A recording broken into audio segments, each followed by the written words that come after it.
It's time for Mornings at 8 with Jonathan Mark on AM 1480 WLEA. Oh, yes, it is. And here we are. It's 5 minutes after 8 o'clock on a Tuesday morning.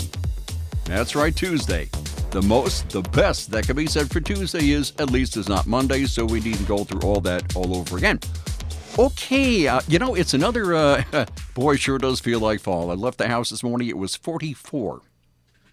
A little chill. Brian, do you have the temperature handy right now? There? I see 68. 68?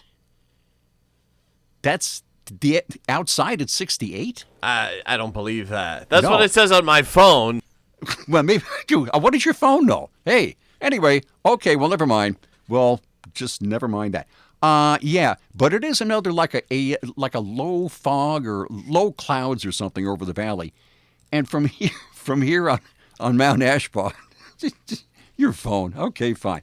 Hold on a second. Let me check That's my probably the usual internal source. temperature. What are we doing here? Okay. I have 53 from the usual way of telling. Okay, that's a little more like it probably. Okay, now where was Must I? be Yes. 68 inside the studio. Well, we can walk around the studio and check. We have plenty of time. I mean, the show goes until 8:30. I don't care. We can check the temperature, and there goes the phone. Okay, where was I? Yes, so never mind.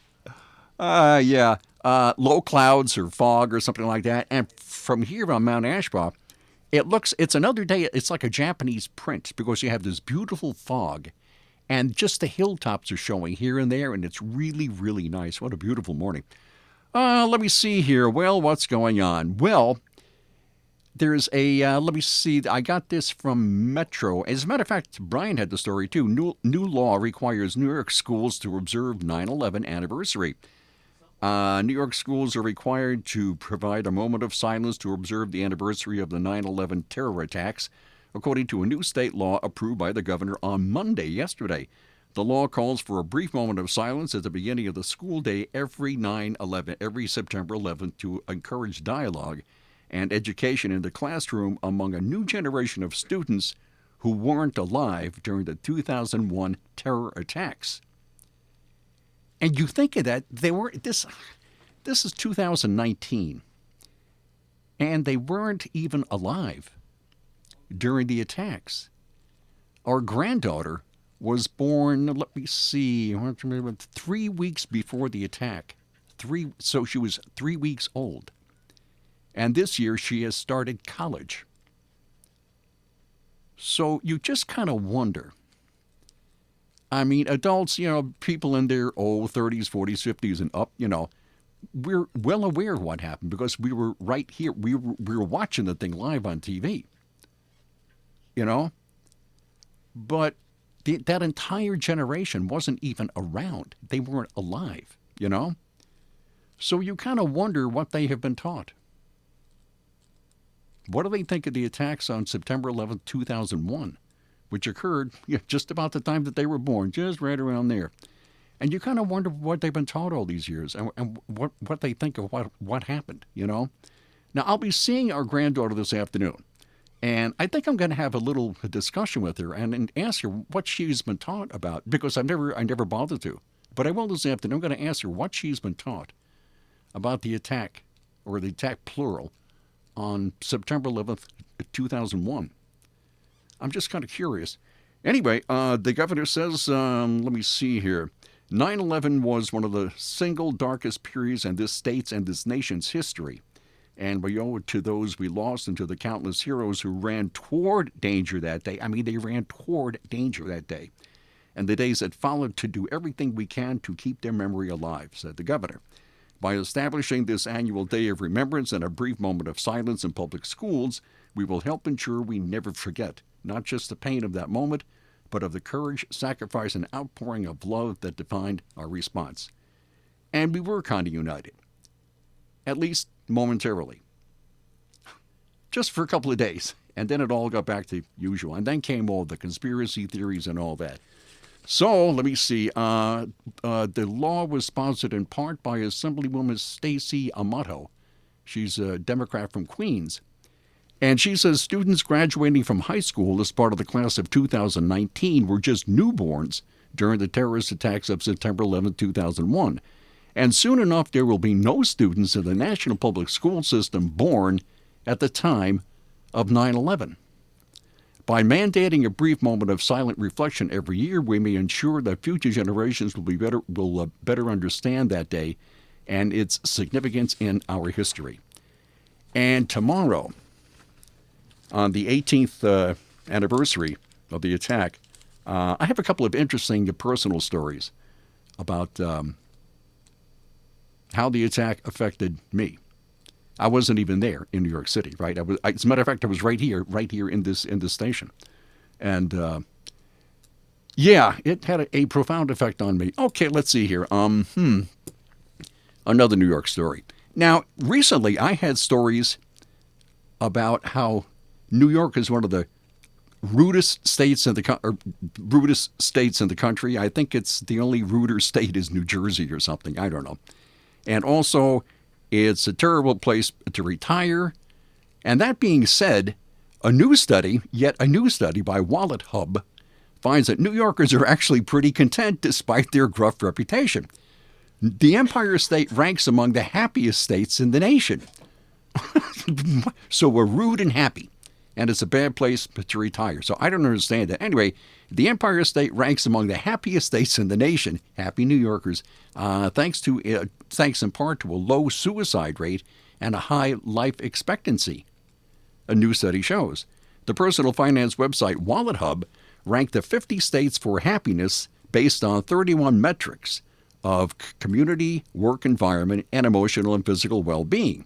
New York placed 15th on the list, 15th overall, with a strong showing in several public health measures, according to the report. The state has the nation's lowest suicide rate, at 8.1 per 100,000 people, along with the fourth lowest share of depressed adults and the second lowest rate of adverse childhood experiences, Wallet Hub found. New Yorkers also live longer than most. The state's life expectancy of 80.5 years is the fifth highest in the nation, the report shows. But New Yorkers also have some reasons to be miserable. We can name, about 80 or 90 right now, namely the state's worst-in-the-nation commute time of 33 minutes, according to Wallet Hub. There's also the state's number 44 long-term unemployment rate and ranked number 47 for ideal weather. So weather in New York is not exactly the best, but it's always changing. Fall is nice. Snow really isn't all that bad as long as you don't like shovel it or something, but snow isn't bad. And summer is incomparable, as is spring. So I don't know about that. Anyway, according to Wallet Hub, the happiest state in the nation is Hawaii. Or New Jersey placed 5th on the list. And the least happy state, the saddest state, is West Virginia. That's according to the same study. And let me see, New York ranked 15th in the happy in the happy category. Hawaii was number 1. New Jersey was number 5. Is California anywhere? California's number 4. I don't know about that. But anyway, okay. So New York was number 15. So it's one of the happiest states in the country. And there you go. Okay, there's something else here. Now, yesterday, I had a story about how typhoid is making a comeback in the Los Angeles area. Isn't that nice? And leprosy is making a comeback in the Los Angeles area, okay? So that was that. Now here is New York. Rats. That's right, rats in New York City. New York has now turned to alcohol in fighting rats. No, I don't mean that they make the rats drink alcohol. What they do, this is kind of weird. New York unveiled its latest weapon in the city's long-running war against rats, alcohol. This is from where? AFP. Rodents are one of the more unappealing aspects of life in America's largest metropolis, often seen scurrying between subway tracks and sniffing around garbage bags. So New York City has spent millions and millions of dollars trying to deal with those rats. So they deployed everything from rat birth control to vermin-proof trash cans. Boy, you could say a lot about that. I don't know. We'll just never mind that. Vermin-proof trash cans But now they say they finally found an answer, a machine that attracts rats with bait and then triggers a trap door that drops them into a pool of alcohol-based liquid. Let me see, who is this? The president of Rat Trap Incorporated. His name is Anthony Giacinto, the president of Rat Trap Incorporated. It knocks them out, and then they drown eventually, he says, and they import these things from Italy. The machine, called EcoMill, is battery-operated and resembles a cabinet around 2 feet high. The rats climb a ladder to eat the bait.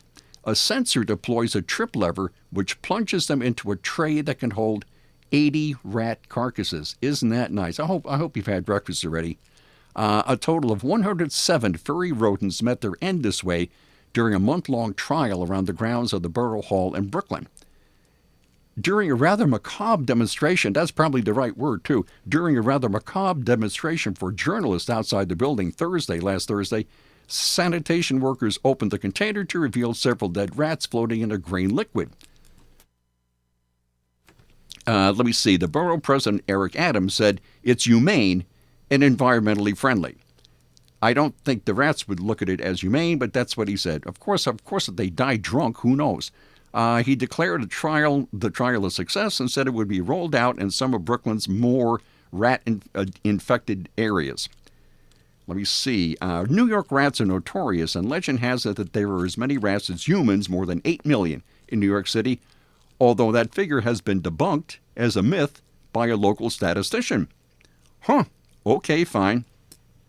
Let me see. In July 2017, the city announced a $32 million program to cull thousands of rodents by installing rat-resistant trash cans and tightening its garbage rules. And this is kind of interesting. I never knew this. English novelist Charles Dickens, right? Charles Dickens complained about the rats when he visited New York City in 1842. And then there was a famous internet guy, a rat shot to internet stardom in 2015 when it was filmed walking down the stairs of a subway station with a slice of pizza in his mouth. So this rat was an internet sensation in 2015. I guess, I don't know, he was going to take a subway somewhere, and he was eating a slice of pizza, Here we go. And from there we go to, let me see how much, all right. You've heard, I think, was it last week? The end of last week, I think. The San Francisco Board of Supervisors has officially labeled the NRA, right, a terror group. That's San Francisco. The National Rifle Association is suing after the San Francisco Board of Supervisors labeled it a domestic terrorist organization, according to the complaint there. Last week, well, I just told you that, so we'll never mind that. And the resolution says the NRA spreads propaganda that misinforms and aims to deceive the public about the dangers of gun violence. And as I mentioned last week, the NRA is the oldest civil rights organization in the country. I just thought I'd throw that in again. So the lawsuit claims the board's new policy blacklists anyone linked to the NRA. So if they label the NRA a terrorist organization, if you're a member of the NRA, what would that make you? And if you're, okay, so the NRA is a terrorist organization, you belong to the NRA, you are a terrorist, you are a threat, so could San Francisco come after your weapons? I don't know. I mean, it's possible. It is San Francisco, and it is California, so you really don't know. But it's kind of interesting. The lawsuit claims the resolution is obviously unconstitutional and says the board's actions establish a system of informal censorship. So there we have it in California. You just got to love it. Oh, there's lots more this morning, except I don't have enough time. So anyway, insurance. Everybody needs insurance in these very, very uncertain times. How about car insurance? How about fire insurance? Homeowners insurance? Landlord's insurance? I don't know. Life insurance?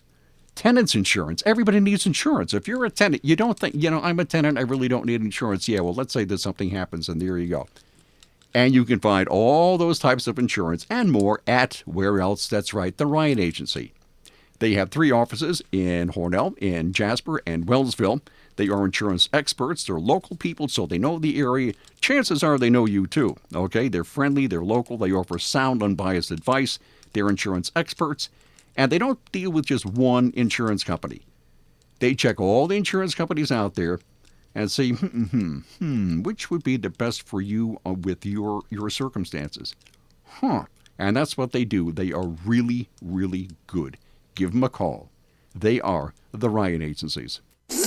From the Fox Sports Studios in Los Angeles, here's Eddie Garcia. A Monday Night Football doubleheader to close out Week 1 of the NFL season in New Orleans. The Saints edged the Texans 30-28. Now, Houston quarterback Deshaun Watson had a touchdown run and 3 touchdown passes, including one with 37 seconds left to give his team the go-ahead lead. But New Orleans gets in position for a 58-yard field goal from Will Lutz as time expires. He hits it, and the Saints get the victory. Raiders, in their final home opener in Oakland, beat the Broncos 24-16. Rookie running back Josh Jacobs had 2 touchdown runs, and quarterback Derek Carr passed for 259 yards and a touchdown. In baseball games of note, Cubs over the Padres 10-2, while the Brewers beat the Marlins 8-3. Diamondbacks fall to the Mets 3-1, and the Phillies lose to the Braves 7-2. So Chicago remains 2 games up on Milwaukee. Arizona falls 2.5 games back, and Philadelphia is 3 back of the Cubs for the number 2 wildcard spot in the National League. A's are beaten up by the Astros 15-0. Indians down the Angels 6-2. Cleveland moves just a half game back of Oakland for the number 2 wildcard spot in the American League. From the Fox Business Network, Apple reveals its new products today, including an all-new iPhone. Speculation is it will be the iPhone 11, along with 2 other models. It's also expected to release upgrades to Apple TV and the Apple Watch. A major investor in office rental company WeWork is urging it to put its plans to go public on hold. Reuters says SoftBank Group is concerned the value of the company has been cut by more than half. Wendy's is expanding breakfast nationwide next year. Restaurant Business says franchisees were informed of the plans last week. Wendy's will adapt some popular menu items, and it plans to hire 20,000 new employees. The Dow was up 38 points yesterday. The Nasdaq dropped 15, and the S&P was down a fraction. With the Fox Business Report, I'm Jenny Cosola. Do you want to learn to speak a new language but don't have enough time? Then you need to try Babel, the language learning app that you can try for free right now at Babel.com. Babel's lessons are just 15 minutes or less, and you can go at your own pace. You'll be amazed at how easy Babel makes it. Start your first lesson in the language of your choice for free. Just download the Babel app or go to Babel.com now. That's Babbel.com. Today at Simmons Rockwell Nissan in Horseheads and Hornell, New York, you'll find brand new 2019 Nissan all-wheel drive Rogue SV models equipped with heated power seat, 17-inch alloys, remote start, and motion-activated liftgate for only $23,999. Shop Simmons Rockwell Nissan in Horseheads or Hornell. Simmons-Rockwell.com. Okay, now during the break, Brian and I were going over the timeline for September 11th, 2001. And we'll get it straight by tomorrow, I'm sure. It was certainly a very, very interesting day, and the following number of days. It was pretty interesting. Okay, this is from, where did I find this? SWNS. Do not ask me what that is or where they are. But here's a guy in England. Right. Man shocked to find one single bean in a new Heinz can, he claims. A man says he's been had after opening a can of Heinz baked beans, and he found, allegedly, one bean inside. And there's a photograph of him with the can of beans, and he has a fork, and there's one little bean on the end of the fork. Flabbergasted, Steve Smith, 41, had recently bought the multi-pack tin from UK supermarket Tesco online and was hoping to cook a quick meal after a busy day. So, he's a politician there. What is he? It doesn't say. Anyway, he's a local politician. And he was thwarted by a shocking discovery. There was only one bean in the tin. The can was full of bean juice, but only one bean. I think they've made that clear already. He says, I got back late from a meeting and wanted some food. I poured out the tin and I found one bean. I thought it was funny, but annoying. It was the last tin we had in the cupboard, he continued, so he had to have a scrambled egg instead of that. So, he's a conservative councilman from somewhere or other there in England, and he says he eats beans once every couple of weeks. And there's another photograph of him with this one, okay, fine, and he posted a video of the find on Twitter and tagged manufacturer Heinz, right? So I thought they might see the funny side of things, he wrote to the company, and Heinz has been approached for a comment, but they haven't responded yet. Oh, on the average, this is kind of interesting. On the average, a Heinz tin contains 465 beans. Now, how they figured that out, I guess you would have to count a couple of hundred cans of Heinz beans one by one. 342, 343, 304, 300, 1, 2, 3, 4. Anyway, so you have to count all these beans in all these cans and find out that the average contains 465 beans. So there's that. Also, this is really neat. This is from ABC News. A woman becomes the oldest person to sail solo around the world. 77 years old. Boy, you gotta really admire this. She's crazy, but that's bravery right there. As I said, a little loony, but hey, a 77-year-old British yachtswoman broke a world record for the oldest person to sail around the world from North America, solo, nonstop, and unassisted. Jean Socrates arrived at the Royal Victoria Yacht Club in Canada on Saturday afternoon after setting sail October 3rd, 2018. And there are a bunch of photographs of this lady. And, wowee, 77 years old. Now, where's the rest of the story here? Boop, boop, boop, boop, boop. She previously attempted it in 2017, but she was forced to stop after she broke her neck and ribs. And then she did it again. That's amazing. This 77-year-old lady, she a slight little thing, kind of thin, but boy howdy, she sailed around the world at 77 years old, unassisted, nonstop, all by herself. Her boat was 38 feet. So boy, you really got to hand it to her. Isn't that something? Man. Okay, so there we go. And that's it for this morning's show, and I will see you tomorrow, September 11th at 8:05. Bye.